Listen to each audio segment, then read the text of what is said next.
when you drive by Lenny Rule's home. I've always loved the lights and everything about the holidays. It's time to turn off your lights, turn on your radio, We brought popcorn, had some hot chocolate. and enjoy the show. This is awesome, just seeing all the different lights and playing the music to go with it. It's just awesome. This is Lenny Rule's home. He says these lights rule. This weekend and next weekend, there'll be times you can come by here and there'll be 15, 20 cars lined up here. Seeing that much traffic, Lenny says he decided to take advantage of the publicity. With a display of this size and the amount of traffic it can generate, why not put a donation box out there and benefit somebody? We appreciate the effort that he put into it, and if he's looking for a little donation to the Children's Hospital, that's the least we can do, especially during Christmas. I think it's wonderful that these people go out of their way. I think that's excellent. That's a good way to share the spirit of Christmas and the spirit of giving. Lenny hopes to raise $1,500 by New Year's. Takiono, Action 2 News, Appleton.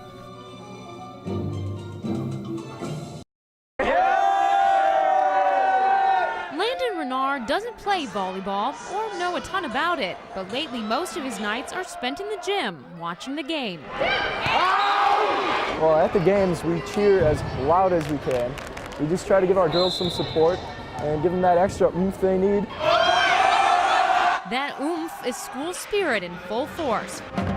For the past few weeks, this group of boys has been cheering on East High School's girls varsity volleyball team, using everything from black tie to superhero themes to get the crowd pumped. They have so much fun with it.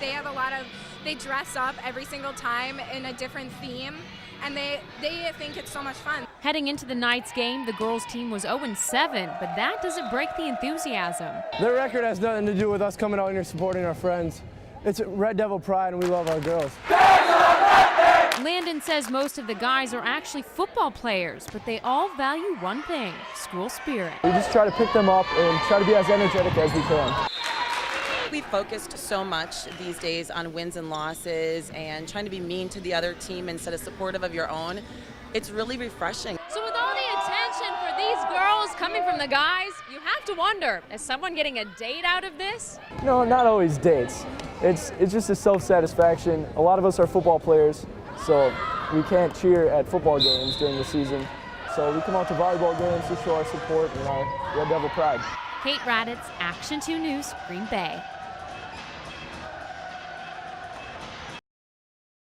This weekend, the Meyer Theater in downtown Green Bay presents Starstruck. It's the not-for-profit venue's major fundraiser of the year. Local acts will take the stage, paying tribute to the 80 years of entertaining the Fox Theater, which started in 1930, and the Meyer Theater today. But as Cammie Rapson shows us, one of the most intriguing performances comes from a treasure as old as the building itself. Inside the doors of the Meyer Theater, taking up a small part of the grand stage, you'll find a true original, a Wurlitzer pipe organ. It really is an art form in and of itself, in that generally you're playing with one hand while your other hand is going through and changing a lot of the different sounds that you're hearing. It is the same organ you would have heard here 80 years ago, lovingly restored with the Meyer Theater. On stage, it looks stately yet unimposing, but behind the curtain, it packs power. More than 500 pipes with a percussion section built right in. You'll hear xylophone, glockenspiels, you'll hear chimes, castanets, tambourines, drums, anything that an orchestra has, this will have, in addition to the pipe sounds. This is a jewel of an organ, and this gives the Meyer Theater a mark that few theaters in the area have. This jewel will kick off the Meyer Theater's celebration of 80 years of entertainment this Saturday, a fitting honor for an instrument that holds a piece of Green Bay history. The organ is hugely important to the Meyer Theater because it represents the past. It represents where we came from. And I think it's important to kind of know that so you can know where you're going. sweet sounds. Tickets for Starstruck at the Meyer Theater are $35 and are available by calling TicketStar, or you can get them Saturday at the box office. Okay, think tango. Think mean. 2 hours and counting until competition time. For 23-year-old Michael Whitty, that means now he needs to practice. I have somewhere around 100 dances today. Whitty is only one of dozens of dancers showing off their skill today. Our motto is everybody learns to dance everything with everybody, and no one ever sits out. Apparently that includes journalists too. This is the basic ballroom dancing step. It's called the box step. If you ask any of these dancers, this is certainly a workout. And now ballroom dancing is considered a sport in the international community. 3 couples in heat number 29, couple number 114. That classification means by 2016, ballroom dancing can be in the Olympics. It's a reality made possible in part by reality TV. It's a lot of fun. It's so passionate, and I think that that's what makes people want to get out there and do it. A lot of families watch Dancing with the Stars together, so it is more acceptable for young gentlemen to come into this sport than it has been before. I've come across so many people that are like, wow, you ballroom dance, that's really cool. I've seen it on TV and you actually do it. And do it well. For these athletes, competitions like this prove training pays off.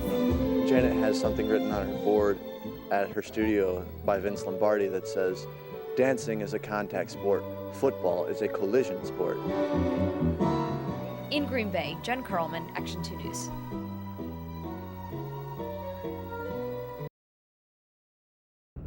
This open water was not here this morning when folks headed out onto the ice, but a barge came through, the winds picked up, and the ice broke, stranding almost a dozen people out on the Bay of Green Bay. Eagle 3 is in the air. They will only be able to help us with visual contact. Initially, however, authorities didn't know how many people were stuck out on the ice. So Eagle 3 and the Coast Guard were called in to help search for those stranded. Upon their visuals, we ended up finding multiple groups, ATVs, snowmobiles, people walking on the ice. And that's when we called in additional resources. Those additional resources included local firefighters and special cold water gear with ropes and boats. This group was able to pull 6 people to safety just off of Fox Lane. Jerry Holbach and his wife were 2 of those rescued. Oh, I was willing to spend the night in the ice shanty. I got a lot of wood out there. We'd just been a little hungry, and we still don't know if it would have closed back up again right away. A couple miles south of Fox Lane, just off Bayshore Road at Shoemaker Point, a Coast Guard airboat pulled up and rescued 2 more men. This is probably one of our most complex, difficult ice rescues that we've had to perform in quite some time. Whenever you have multiple groups spanning miles of shoreline, that's when you need additional resources. In all, 8 people were taken off the ice, all of whom were shocked to learn they had been stranded. We started heading toward shore, and we saw all open water. And we went as far as we could up towards Sturgeon Bay, and it was just too far open. It's just the way it is.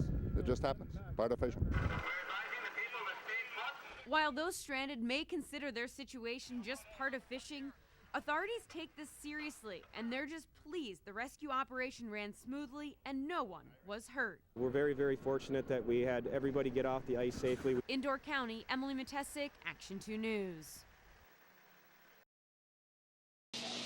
Much of the news today and tonight will focus on Iowa's Republican caucus. On a brisk January night in rural Iowa, the road to the presidency starts here. You know who you're caucusing for? Even as Iowans register to caucus, the push to sway votes is a candidate's last hope. Folks, how are you doing tonight? Can I give you a copy of the contract with America to look over? We've lost 2 million jobs in the United States. He's helped create 1 million jobs. Once inside, the voters listen. Ron Paul believes that national defense is the most important function of the government. A candidate's representative has 4 minutes inside the high school in Grimes to plea and make one final pitch. As a conservative businessman, Mitt Romney created thousands of jobs in the private sector. As in the Republican caucus, Iowans then write down their candidate of choice. There is no ballot box, a process much more informal as the papers are gathered. Ron Paul. Then each counted Ron Paul. With a watchful eye by campaigns. And the winner of the 2012 Grimes 2 Precinct presidential poll is Ron Paul. In a matter of an hour, the hype is over, the candidates selected. Then, Iowans go home. We brought 4 little kids out on a cold night to come. I mean, it's pretty important. I think it's really important just because it's the first, it's the first caucus, obviously, so we're kind of setting the tone, hopefully, for the rest of the nation.